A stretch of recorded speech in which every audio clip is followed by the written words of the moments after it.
on a personal portfolio basis, I own one stock. My name is Mark Hake. I'm from Scottsdale, Arizona, and I am very interested in your policies on diversification and also how you concentrate your investments. And I've studied your annual reports going back a good number of years, and there's been years where you had a lot of stocks in your marketable, equitable securities portfolio, and there was one year where you only had 3 in 1987. So I have 2 questions.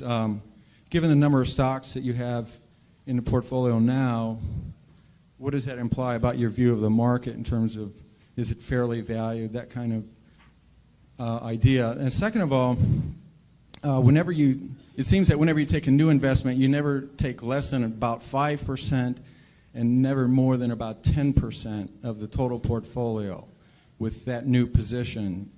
And I wanted to see if I'm correct about that. Yeah, well, on the second point, that really isn't correct. We have positions which you don't even see because we only listed the ones above 600 million in the last report, and obviously those are all smaller positions. Sometimes that's because they're smaller companies and we couldn't get that much money in. Sometimes it's because the prices moved up after we bought them. And sometimes it's because we may be selling the position down even.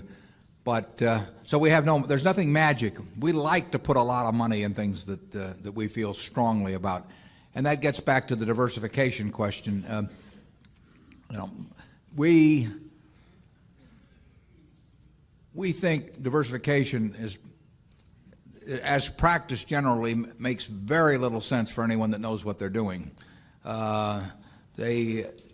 Diversification is a protection against ignorance. I mean, if you want to make sure that nothing bad happens to you relative to the market, you own everything. There's nothing wrong with that. I mean, that is a perfectly sound approach for somebody who does not feel they know how to analyze businesses.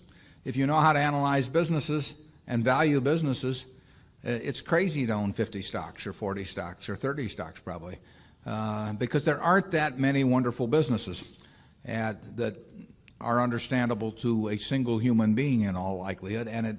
And to have some super wonderful business and then put money in number 30 or 35 on your list of attractiveness and forego putting more money into number 1 just strikes Charlie and me as madness. And it's conventional practice, and it may, if all you have to achieve is average, it may preserve your job, but it's a confession in our view that you don't really understand the businesses that you own. On a personal portfolio basis, I own one stock, but it's a business I know, and it leaves me very comfortable. So, do I need to own 28 stocks in order to have proper diversification? It'd be nonsense. And within Berkshire, I could pick out 3 of our businesses, and I would be very happy if they were the only businesses we owned and I had all my money in Berkshire. Now, I love the fact that we can find more than that and that we keep adding to it. But 3 wonderful businesses is more than you need in this life to do very well. And the average person isn't going to run into that. I mean, if you look at how the fortunes were built in this country, they weren't built out of a portfolio of 50 companies. They were built by someone who identified with a wonderful business. Coca-Cola is a great example. A lot of fortunes have been built on that. And there aren't 50 Coca-Colas.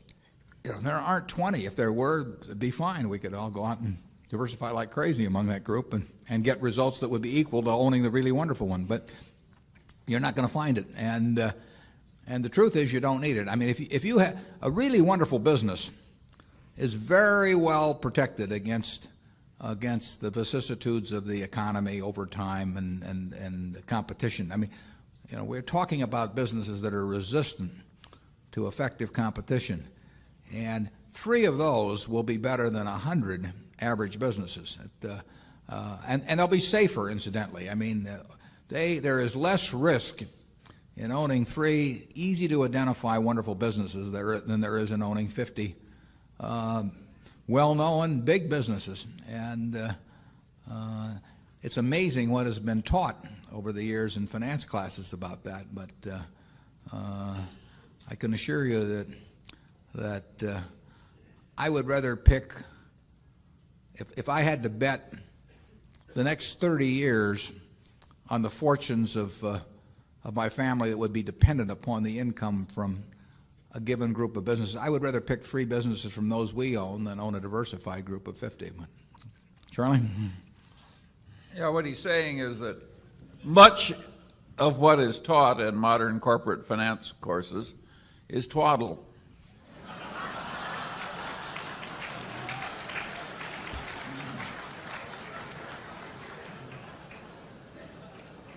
You want to elaborate on that, Charlie?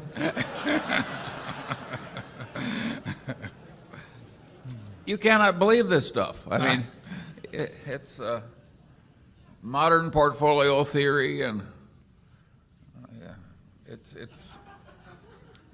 it has no utility. I mean, it will tell you how to do average, but I think anybody can figure out how to do average in 5th grade. I mean, it's just not that difficult, and it's elaborate, and there's lots of little Greek letters and all kinds of things to make you feel that you're in the big leagues, but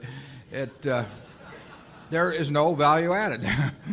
I have great difficulty with it because I am something of a student of dementia, and I have we hang around a lot together. and I get ordinarily classified dementia, on some theory structure of models, but the modern portfolio theory, it involves a type of dementia I just can't even classify.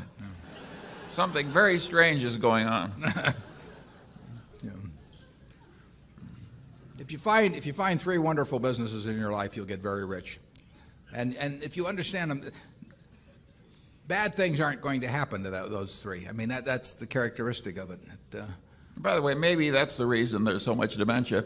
If you believe what Warren said, you could teach the whole course in about a week. Yeah.